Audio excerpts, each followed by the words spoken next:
नृत्य तिचा श्वास आणि ध्यासही आहे. आणि गंमत म्हणजे बऱ्याच कल्पना तिला स्वयंपाकघरात कामं करताना सुचतात. त्यातलीच ही एक कल्पना.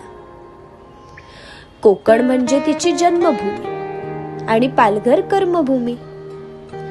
याच कर्मभूमीत नृत्य जगताना अगदी 4 विद्यार्थिनींसोबत सुरू केलेला हा प्रवास आज 21 वर्ष अविरत चाललाय.